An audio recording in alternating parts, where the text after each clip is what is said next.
Mitra kaum dangu wilujeng tepang dangu deui acara matuh dongeng enteng urang lajengkeun atuh para mitra nu katuna kamari ayeuna urang lajengkeun deui nu kamari disimpen ayeuna urang koreh deui kumaha lalampahan salajengna si Sarmo sareng sapara kanca kumaha dongengna Aki Salmawi sareng saha sabenerna aki-aki nu nancepkeun iteuk teh para wargi mangga urang sami-sami bandungan bae hanca dongeng nu katunda carios nyambung judulna nyaeta Talaga Hideung karya Kileksa dina bagian ka-32 wilujeng ngadangu.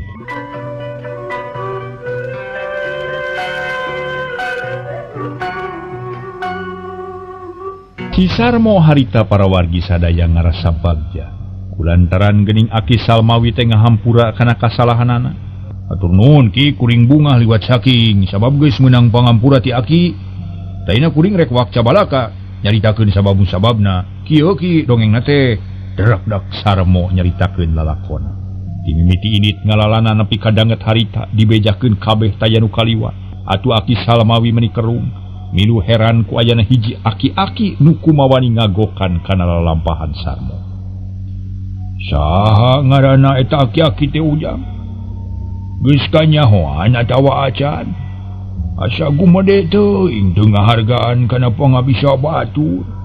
Aki Salmawi keheuleun lantaran teu panuju ka hiji aki-aki nu geus nancepkeun iteuk si kalayar nu balukarna teu bisa digunakeun ku Sarmo jeung deui eta aki-aki teh teu daek nemongkeun beungeut nu asli teu ngabejakeun ngaran nu nyata hiji sifat nu jauh jeung basa satria. Teu kanyahoan Ki kasaha ngaranna teh da manehna teh make tergos atuh sarta teu nyaritakeun saha-sahana. Taina kuring saja mintang tulung ka Aki nah kedah kumaha tu carana. Aki Salmawi teu buru-buru ngajawab. Kalah ka ngahulang mikiran eta kajadian, uteuk Aki Salmawi muter nginget-nginget tokoh-tokoh kolot nu kungsi sajaman jeung manehna. Oge nginget-nginget sakabeh babaturan dina mangsa keur ngora. Tapi hiji ge teu aya nu kataksir sabab babaturan Aki Salmawi tara aya nu kitu rata-rata satria jeung jujur. Asa teu kapikir jang nasaha eta aki-aki teh nya? Dalamun babaturan Aki mah tawa jago-jago nu sajaman jeung Aki. Asana teh teu aya nu kitu jang. Aki ge poekeun teu bisa neguh eta jalma sarta teu bisa ngira-ngira kana ngaranna. Tapi keun bae teu kudu loba pikiran sabab dina hiji mangsa ge bakal kanyahoan sagala rupana. Ayeuna mah Aki rek nanya nah rek kumaha karep jang Sarmo ayeuna. Aki Salmawi nanya dariana keur mere harapan ka Sarmo nu ampir putus asa. Ieu Ki kuring da geus taak sarta geus bosen neangan guru. Aduh sugan mah diubek guru anu luhur elmuna can manggih wae. Ta ayeuna kuring sadar yen boga keneh guru nu leuwih punyul pangartina nyatana salira Aki ku anjeun atuh. Hal ieu teh nembe kapikir sabada tepung jeung sirana maksud teh sajama serahkeun diri badan sakujur ka Aki. Na kedah kumaha di kuring? Sarmo kalah kamalik nanya. Kawas teu boga kahayang sorangan. Nah make masrahkeun ka Aki. Apaan bare teh oge Aki teh geus terang-terangan yen sagala rupa ge baik bae masrahkeun ka ujang. Ngan mihape ulah mengpar tina tujuan nu pokok. Nya tapi ayeuna teh kuring meunang halangan nu berat Ki. Iteuk si kalayar teu bisa digunakeun. Malah kalah kanamahan bingung kuring teh. Meme hasil numpas musuh, hayang hasilna nyebut iteuk. Tah nu geus taun-taun nancep dina lemah gara-gara pagawean hiji aki-aki teh. Jang Sarmo. Mun ujang tetep boga maksud jeung tujuan kawas bareto. Ujang teh teu kudu bingung. Prak wae jalankeun urutkeun jalan pikiran hidup. Ngan urang perlu nyaho yen Aki teh geus teu sanggup mikiran nu kitu. Sabab geus percaya ka ujang pikeun nyabut eta itu. Jigwe neangan guru nu linuhu. Neangan panitia nu utama nu sakira bisa ngabantu jeung nulungan ka ujang. Sarmo coloho. Hatena ngarasa ngabedegel lantaran kanyataan teh teruyu jeung harepan. Ari tadina mah boga kayakinan nu kuat yen Aki Salmawi baris nulungan ka manehanana. Baris nurunkeun deui ilmu simpanan nu mangfaat. tapi bukti kalah salah kalah nitah ini pikenyangan guru nu sejen ayeuna mah sarmo sadar kana kasalahanana sarta ngarti kana ucap-ucapan Aki Salmawi pangna kitu tangtu Aki Salmawi teh ngarasa kuciwa ku manehanana. Nah kalah kang ngahuleng jang sarmo teu ngarti kana ucap-ucapan Aki atawa kumaha ki kuring teh leuwas ki sabab tadi nama geus percaya ka Aki sarta kuring gaduh keyakinan utama yen Aki bari nampi deui ka kuring salaku murid tapi buktina kuring teh kalah kadititah neangan guru nu sejen. Nah kita tos teu nganggap murid ka kuring his ulah salah arti jang sarmo Aki teh lain teu ngaku murid ka hidup tapi terus terang we Aki teh teu sanggup pikeun namahan ilmu hidup lantaran ilmu Aki teh geus koredas apan pangna si kalayar dipasrahkeun ka hidup teh sakabeh ilmu nu aya hubungan jeung itek teh geus diwiridkeun ka hidup.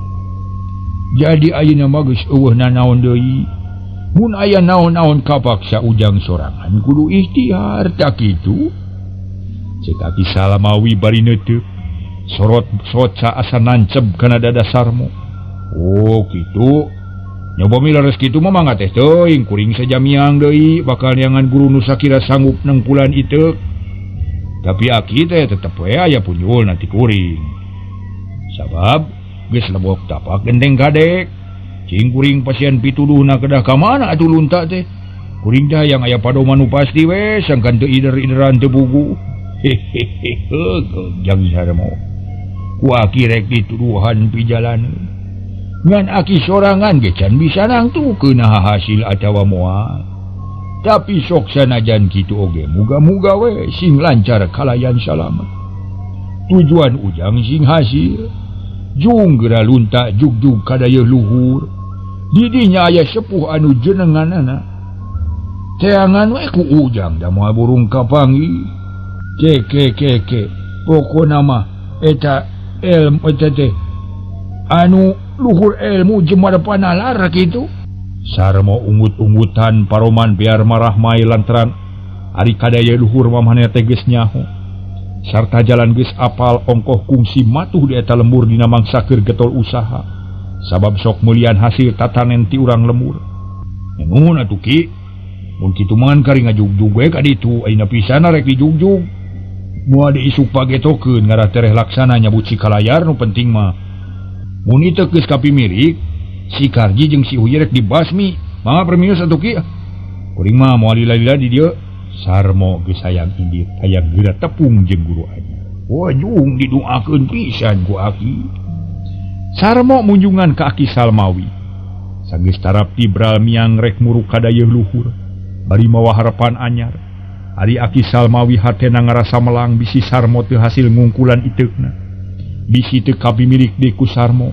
mangkaning pakarang jimat nu diandelkeun pisan tapi Aki Salmawi boga kayakinan yen sarmo bari hasil manggihan hiji guru anu linuhung nu bisa ngawarah sarmo sangkan tamah pangartina oge tamah kakuatan batin kebat perlampahan sarmo manehna langsung muruk ka tebeh kidul ngadatangan pagunungan sanggeus leumpang kira-kira setengah poe anyog ka hiji tanyakan nu netek tepung jeung jalma-jalma nu tas jarah ti makam karamat lila-lila sarmo ngarasa capek reg eureun hanapeun tangkal saninten nu nguyupuk diuk nangkep tuur bari melongkat tebeh lebak nyawang jalan nubil kasorang katempona arula arile siga orai.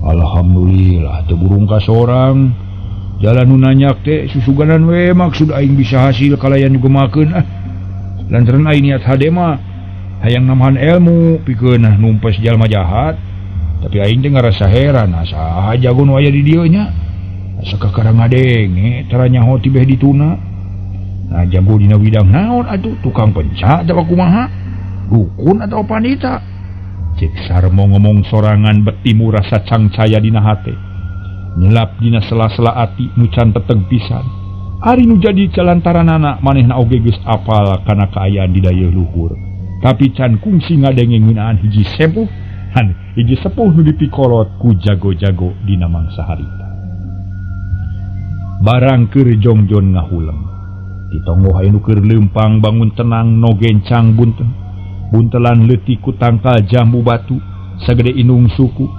Eta jalma katempo weweg jeung sembada beungeut cahayaan sorot panon semu hurung, lengkah tegep jeung pasti urat-urat katempo keker jeung kuat nandakeun lain jalma jore-jore. Sarog kadeukeut Sarmo reg eta jalma eureun heula pok nanya ka Sarmo nunukangan ka manehanana. Saderek teh saha bari angkat ka mana deui? Pokna bari melong. Sarmo reuwas asa kagebah. Ganca ngalieu ka tukang barang breh meni ngarenyag. Sabab najan geus taun-taun teu tepung ge moal poho, ye nu nanya teh jalma nu kungsi diteangan ku manehna. Korejat Sarmo nangtung buru-buru ngadeuketan ka eta jalma, bari nyarita bangun sono. Kang Asmadi? Bagea Kang, alah. Nuhun patepung di dieu. Tas di mana ri Akang? Mabet jebul ti tongo. Asmadi mureleng ka Sarmo. Maneh nama asa poho deui tapi lila-lila mah sidik jeung apal ka Sarmo. Nyeh seuri leutik tuluy ngajawab. Bagea mo. Kuring ge bunga tepung jeung maneh teh di dieu. Kuring kita ngalalana di wewengkon ieu sarta geus hayang balik ka Cilamping. Ari maneh rek ka mana ayeuna? Nah tu meni sorangan wae geuning. Cari keula Kang lah. Kuring aya picaritaeun ye. Sabab kuring geus lila neangan Akang teh tapi teu kapangi-pangi. Malah kuring nyusul ka Cilamping, ka saung panggulaan teh. Hanya ka duanana ge karosong. Kaina betepung di dieu, kuring teh meuli ka Cidabungahna atuh. Sarmo nyekelan deungin Asmadi. Ngajak reureuh bari ngobrol. Gek duanana dariuk dina jukut dihihidan ku angin leutik nu ngahiliwir. Di beberah ku sora manuk nu teu weleh recet dina tangkal saninten. Aya naon nu sanyana atuh mo meni asa reuwas teuing Akang teh? Ieu Kang, kuring teh jadi kapapanyangan ngalalakon teh. Sabab urusan si Puja teh cukup nepi ka harita. Ayeuna kuring mah jadi musuh bebuyutan atuh jeung si Puja teh. Kitu teh nu matak oge. Lantaran si Puja teh weleh nganyeri ka kuring sarta ngabahayakeun ka balarea. Kuring kungsi rek dipateni ku anak buahna nu ngaran si Karji jeung si Uhji. Ngan untung bisa keneh ngabela diri. Bubuhan geus apal hirup dina caya atuh. Kuring teh harita dilalepkeun ka talaga. Sanggeus leupas tina bahaya pati, kuring guguru ka hiji sepuh nu aya di Gunung Mandala. Satuluyna nyerang ka talaga. Herang gagal we loba halangan. Ulah kagok caritakeun lalakon maneh nu salengkepna atuh. Ieu Kang salengkepna mah. Derek-dek Sarmo ngaguar lalampahanan. Malah mah pangna ayeuna aya di dinya ge diterangkeun jalan-jalana. Atuh meni ngahuleng Asmadi teh lantaran ngadenge pisan. Yen Sarmo ngagogoreng Nyi Puja nu keur diintip-intip ku Asmadi rek dijieun pamajikan, malah keur diparebutkeun jeung paringga. Jadi bangna maneh udari neangan guru teh aya ngancurkeun Puja jeung bade gananya. Naon tujuanana? Bener pisan Kang. Kuring teh yang ngancurkeun manehanana, tapi kacida sulitna. Sabab si Puja lain musuh manusia jore-jore atuh. Ari nu dipake tujuan pokok mah lain urusan eta, tapi urusan iteuk nu nancep dina taneuh. Tapi ka ayeuna can beunang keneh wae. Oh. Jadi tujuan maneh mah rek ku guru meuleuh nya, ka saha atuh mo? Bener Kang. Kuring teh keur neangan guru ene teh ku Aki Salmawi dititah ka dieu. Tapi da can nyaho, nah kumaha atuh jeung kudu ka saha nya datang teh? Sarmo jadi bingung. Sabab can boga tujuan utang tu. Kaya kadaya luhur teh naha kudu ka saha da can boga wawengan. Halus mun kitu mah. Maneh teh salah jalan. Sabab ka dieu teh memang hade bakal hasil sakumaha nu dipimaksud. Asmadi mere harepan. Sarmo marah mai bungah pok nanya deui. Nya syukur tuh Kang, kuring teh reug-reug ari kitu mah. Tapi saha kira-kira nu luhur elmuna di dieu? Jeung diare Akang tas di mana atuh sanyana? Akang teh can nyaritakeun riwayat. Sarmo hayang nyaho kana pangalaman Asmadi. Memang kuring ge datang ka dieu teh lain ngan sakadar kabeneran wungkul. Aya maksud utang tu, aya niat utama. Ceuk paribasana ieu nya. Lain kairid ku Cikiih, lain kabawa ku Cileungcang. Tapi ngahaja datang sorangan, mangul maksud mawa niat. Hayang laksana nu dicita-cita. Rumatak jauh teu burung dijugjug, angang teu burung diteang. Ceuk paribasana, leueur kunang iteuk poe kunang namar, sabab aya pangabutuh jeung kahayang. Asmadi eureun heula nyaritana panon melong ka lebak. Naon ngadorong Akang pangna los-los ka ieu tempat? Nu sanyana mah Akang teh neangan guru. lantaran ilmu akang handap keneh loba keneh kakurangan ari sabab musabab namah tina ngadu jajaten jeung nu jadi sobat nyatana Kiparingga geus meakeun waktu bulan-bulan dipake ngadu jajaten tapi antara akang jeung Kiparingga teu aya nu kunggul teu aya nu asor mun pinter sarua pinterna mun jago sarua bodona mun jago sarua jagona mun belegug sarua belegugna pokona mah gedeg tayan unggul nya akhirna akang teh janji jeung manehna yen masing-masing rek guru deui mun geus tamat rek nuluykeun ngadu jajaten tah kitu mun aya nu meunang jeung nu aya nu eleh hartina urusan beres moal aya gantar kakaitan tah kitu nu jadi mata holang nama kitu paingan atuh di panggulaan kosong degening keur ngarulik ilmu pangaweruhnya mun kitu mah kaharti atuh kukuring oge tapi di mana aya guru teh Kang sekalian tuduhkeun atuh ka kuring rek didatangan ku kuring teh ayeuna pisan sarmo bungaheun hatena gede harapan sabab teu nolong teuing da aya larat.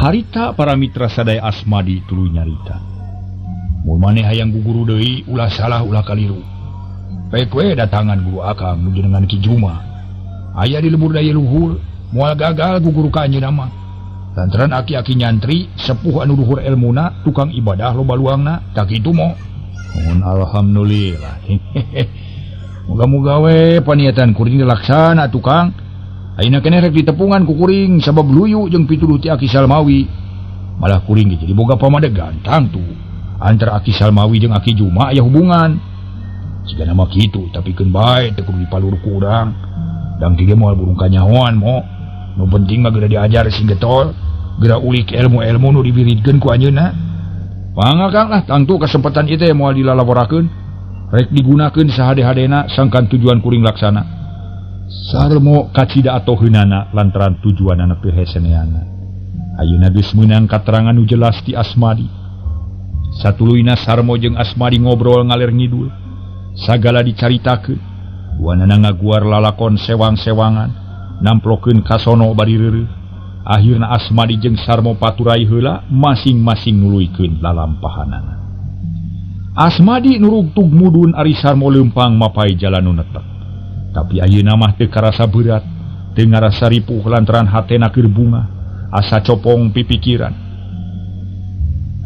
dasar milik paingan Aki Salmawi nitah ka dieu geuning disayagi we pimilikeun aing muga-muga we ku jalan kieu teh tujuan aing bakal lancar sarta laksana sapaneja sarmo ngomong sorangan bari jongjon lumampah ngajugjug ka dayeuh luhur tekung silila para mitra anyog ka sisi lembur memeh neangan imah Aki Juma ngadon jajan heula di warung nu aya di sisi jalan didinya ngobrol jeung tukang warung bari nanyakeun imah Aki Juma ku tukang warung di bejaan sarta dituduhkeun lebah-lebahna beuki teteg we sarmo teh lantaran loba nu mere pituduh nu gede gunana wanci sariak layung sarmo ini teuing langsung ngajugjug ka imah Aki Juma kaparengan alus milih harita Aki Juma keur ngadaweung dina bang barung bari ngelepus udud padudan geus siap rek salat magrib Aki atuh sarmo langsung menyampeurkeun pok nyarita bari rengkuh punten abdi teh ngaganggu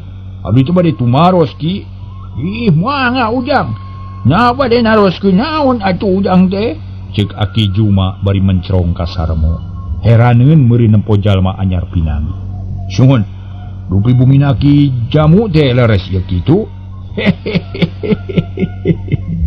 Nyaha leres pisan ujang malah mah nu ngaran jamu teh Aki dupi dap saha jeung ti mana lemur matuh banyak karang pamidangan bade aya naon pikeun saeun naon sareng kersa sumping ka saung butut nuhun Ki ya abdi pun sarmo sunepangkeun bakat ku atos solongkrong ngunjungan hormatnakeun can waka ngajawab kana pertanyaan ti pribumi gap Aki Juma nampana nu munjungan syukur atuh ujang syukur ayo atuh ka jero heula ngarasal se da meureun ujang teh capek nya atas lumampah nu sakitu jauhna keun engke urang teruskeun ngobrol mah ayeuna mah salat magrib heula ieu Aki Juma nangtung tuluy asup ka imah dituturkeun ku Sarmo.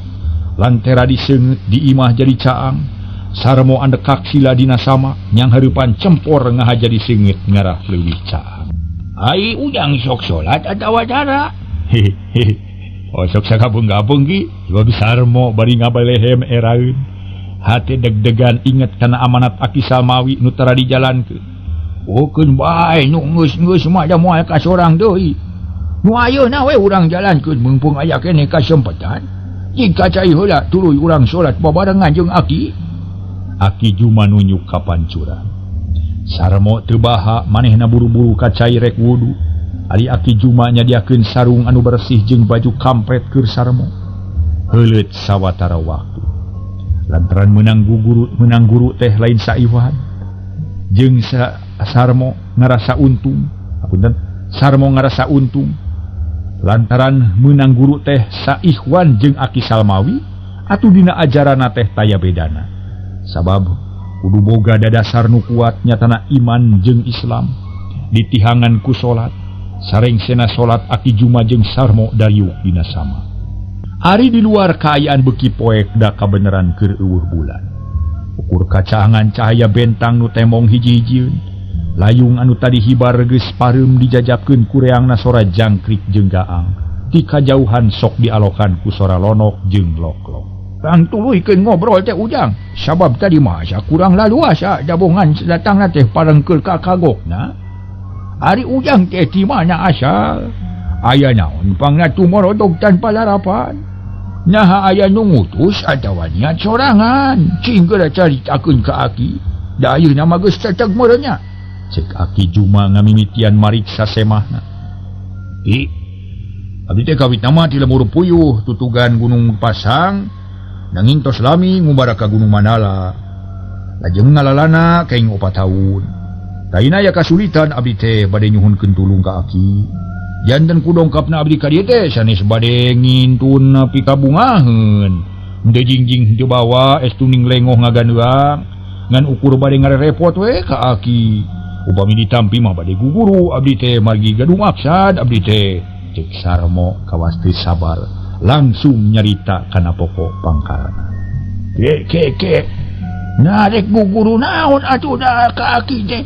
Da Aki mah lain guru sarta teu rumasa boga ilmu. Jeung dina ilmu naon nu dipikabutuh ku ujang teh? Ilmu melak bako? Ilmu melak talus? Ilmu nyieun dingkul atawa kumaha? Sabab pangan sakitu kabisa Aki mah atuh. Aduh bercanten Aki teh jalmi nu linuhung. Sepuh nu kasipuh ku ilmu, jalmi nu sugih ku pangarti, jemar ku panalar, weruh sadurung winara, sarta seueur luang sareng pangalaman. Da ieu nu diarah ku abdi teh Ki. Nah atuh salah alamat ujang teh. Kahade bising nyalahan yeuh. Sabab Aki mah teu rumasa luhur ilmu, teu rumasa weruh sadurung winara. Aki mah jalma biasa nu taya punjulna ti nulian. Apaan ku ujang oge katingali meureun yen kaayaan Aki teh batan sakieu. Aki Juma keukeuh teu narima lamun disebutkeun jalma nu gagah jeung linuhung mah. Nu bumi kitu mah sawios atuh nanging abdi teh bade nyuhunkeun tulung we. Margi abdi teh nuju meunang kasulitan ieu teh. Gaduh karerepet hate mugi sing hawatos we ka abdi nu nuju bingung Ki. Sarmo keukeuh peuteukeuh menta tulung. Lantaran hese deui neangan guru cara Aki Juma. Rek menta tulung cenah. Rek menta tulung? Alah, ulah bari muji anu lain-lain atuh sabab Aki mah teu rumasa jadi jalma luhur. Teu rumasa jadi jalma gagah. Ari soal tulung tinulungan mah geus kawajiban sarerea, teu kudu ngarasa kagok atawa sungkan. Pek geura terangkeun. Nyaboga kasusah naon atuh ujang teh? Jeung kumaha nulunganana? Mun kilah nuhun pisan upami kitu mah. Kieu kasesa abdi teh Ki. Abdi teh diutus ku guru sangkan ngancurkeun jalma-jalma jahat nu cicingna di Talaga Herang. Nanging samemeh eta maksad laksana teh abdi teh kalah katepung jeung hiji aki-aki aneh. Malah mah teu daek nemongkeun beungeutna. Sabab nganggo tregos. Eta aki-aki teh nyiksa kana batin abdi. Margi pakarang andalan abdi nu mangrupi iteuk ditancapkeun ku manehna dina taneuh. Pokna teh lamun maneh bisa nyabut ieu iteuk tangtu bakal hasil ngarubuhkeun musuh-musuh maneh. Tapi mun teu hasil maneh bakal gagal. Kitu saur aki-aki teh. Lajeng dicoba dicabut nanging matak heran. Hanyelu malah kabina-bina. Margi teu kacabut ku abdi teki. Da kumargi kitu ayeuna bade munut tulung ka aki sejago guru we hoyong dipaparin ilmu kanggo nyabut eta ieu. Sakitu ki. Ngan sakitu? Mung sakitu-kituna. Ari ieu kujang di ngaranna nadawan teu.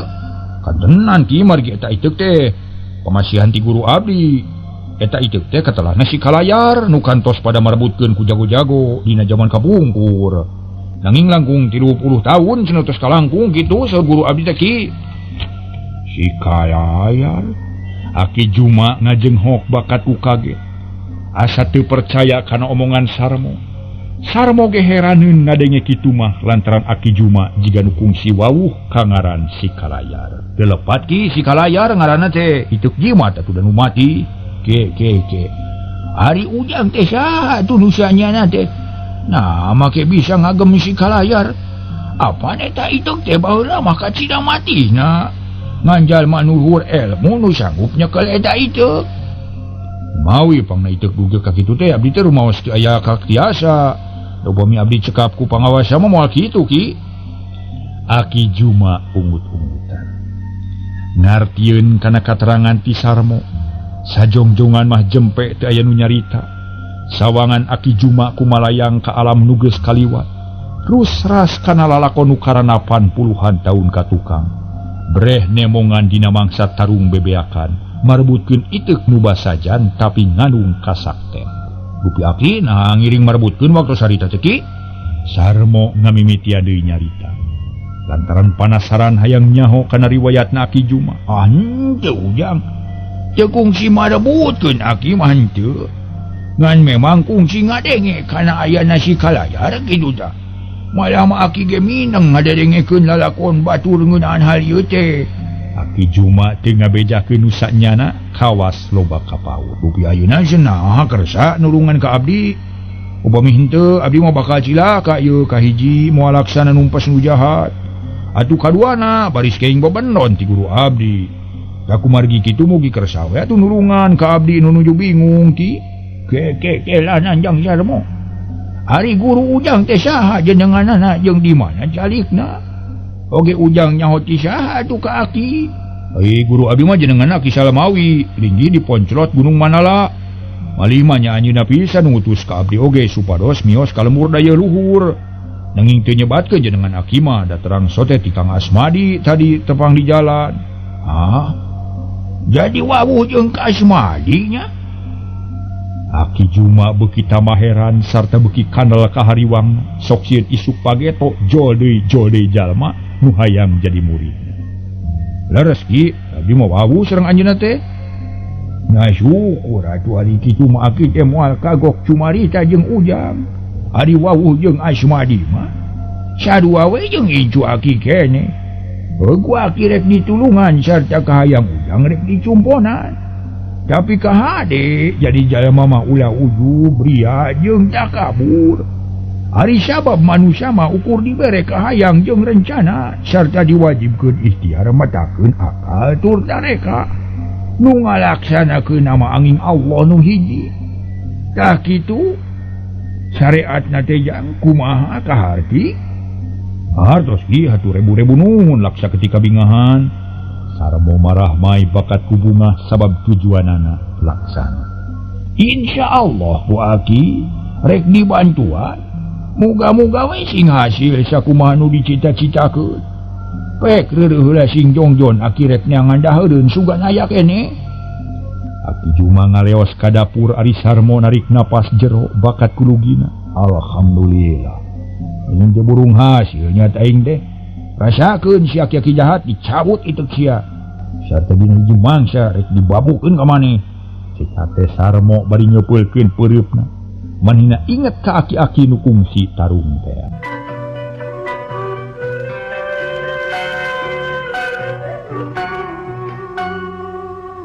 Pamitra kaum dangu, teu kungsi lila Aki Juma geus datang deui. Bari mawa cai enteh sapoci jeung beuleum sampeu sagelempeng. Ditambah gula kawung sok ditunahareupeun Sarmo bari nyarita. Aki mah cara boga dahar nu aneh ujang. Ukur nu kieu we ye wayahna nya. Sing daek ngadahar nu kieu ye kadaharan kampung. Atur nuhun Ki katampi kateda pisan. Menak sampai sering cai asak aduh. Tos pirang-pirang nuhun margi sadidinten gesok. Sakatena sakapangina we neda teh. Nuju mujurnya menak sangu upami henteu mah cekap ku bebeutian tanapi bubuahan we. Nuhun Ki sakiki utami pisan. Oh, baik atuh lumayan tambah lapar teuing ujang. Jep jempe deui. Sarmo jeung Aki Juma babarengan barang dahar kawas nu kacida laparna. Saterusna Sarmo ngamimitian diwirid ku Aki Juma. Dipageuhan heula jiwana sina kabeungkeut ku iman jeung takwa. Luwih dibere katerangan-katerangan ngeunaan bag-bagan agama. Ilmu-ilmu nu bijibikeun ka Sarmo taya bedana jeung nu diterangkeun ka Asmadi. Atuh mimiti nama Sarmo asa-asa. Lantaran ilmu nu dipikahayang jauh tina bedana jeung ajaran ti Aki Juma ngan sanggeus lila-lila mah kaharti nya akhirna Sarmo nurut jeung hormat ka Aki Juma sarta sifat-sifat goreng nungtutan laleungitan kaganti kuno aralus jeung puji. Gancangna carita jiwa Sarmo geus dikawasa ku Aki Juma hartina mah pangaruh Aki Juma geus terap sarta Sarmo geus robah pamadegan teu cara nu enggeus-enggeus. Karena salat getol ibadah sejen rajin atuh beuki atoheun we Aki Juma teh lantaran pagaweanana teu bubadir. Dina waktu anu singkat Sarmo geus hasil nampa pangajaran ti Aki Juma. Nu aya hubungan jeung tujuan Sarmo, ayeuna Sarmo geus boga kakuatan anyar nu ngahaja disadiakeun pikeun nyabut iteu nu hartina sanggup ngaladenan pangawasa aki-aki nu diteregos. Akhirna dina hiji mangsa Sarmo dititah diuk di tengah imah. Rek narima piwejang nu pamungkas, Sarmo ngajemprak sila meneko hareupeun Aki Juma. Yang Sarmo, kulan Ki, ayeuna Aki rek nyarita nu pamungkas, minangka pibakeulin ujang ka hareupna.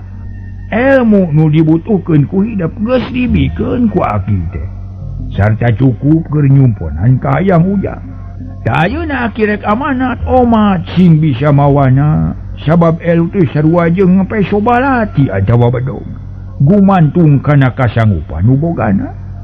Mun dipake kana jalan kahadean tang tubuhana ge hade. Tapi mun dipake kana jalan jahat buahna kasiksa. Tah kulantaran kitu Aki teh amanat ka ujang. Sing bisa mawa diri, sing apik ngagunakeun ilmu. Ulah dipake lamun teu perlu. Ulah dipamerkeun kanulian mun eueuh alasanana. Ilmu ti Aki pek pake saluyu jeung kasusah nu keur disanghareupan ku ujang. Muga-muga we sing diijabah kuno maha kawasa. Tah kitu ujang. Cek Aki Juma tanda snaker. Ngarasa melangku Sarmo bisi can bisa mawana bisi cilaka ku kapinteran sorangan. Tur nuhun Ki. Bibingah nampi amanati Aki teh. Abdi janji ka diri pribadi bade tumut we kana sagala rupi amanati Aki. Oh syukur ari kitu majang Sarmo. Aki teh moal hariwang teuing ngalupaskeunana sabab moal matak jang caya. Tapi rek iraha turun gunung teh rek iraha miang deui. Komi kawidian mah ku Aki abdi teh hoyong mios dinten enjing we. Terus disabar hoyong geura nyabut iteuk lah. Sarta badi teras we numpas nu jahat kitu pamididian ku Aki mah. Sarmo geus teu sabar hayang geura ieu. Oh nyaji gue adu ari geus utupan mangan ka hade ulah gumantung teuing kana ilmu nu ti Aki nya. Kacalitian jeung kawaspadaan leuwih penting badan ilmu nu mati. Beral we rek miang mah ku Aki didoakeun pisan. Muga-muga sing hasil nu dimaksud. Aki Aki titip salam ka Aki Salmawi nu linggi di Gunung Mandala nya. Atur nuhun Ki, mangga insyaallah bade ditepa dirugikeun. Saterusna Sarmo dipepelingan nu leuwih lengkep. Dipapatahan cara-cara ngelehkeun musuh. Sarmo beuki saregep ngabandunganana sabab ayeuna mah waktu nu kacida gede hargana diisukeun. Da isukan manehna teh kudu geus init ningalkeun imah Aki Juma. Ucapkeun isukna para mitra sadaya sabada amitan ka Aki Juma. Sarmo init ningalkeun imah bari mawa harapan anyar. Dada kemung pinuh ku sumanget, lengkah gagah jeung pasti, teu ngarasa cangcaya atawa asa-asa. Sedengkeun Aki Juma teu petot neneda kanu maha kawasa. Sangkan anak muridna bener-bener ngajalankeun ajaran ti manehanana ulah ngan ukur semak bibir. Harita teh panon poe kacidabeng rasna, langit lenglang taya aling-aling. Alam endah matak betah tetempuan plung-plong kamana meni, namahan hegara jeung matak waas. Dina kaayaan kitu Asma di lempang sorangan. Ditabehan ku sora-sora manuk nu recet baleger naker, diiringkeun ku hiliwirna angin leutik nu ngadalingding, dang daunan aroyag katebak angin, pating arulang kawas nu ngagupayan.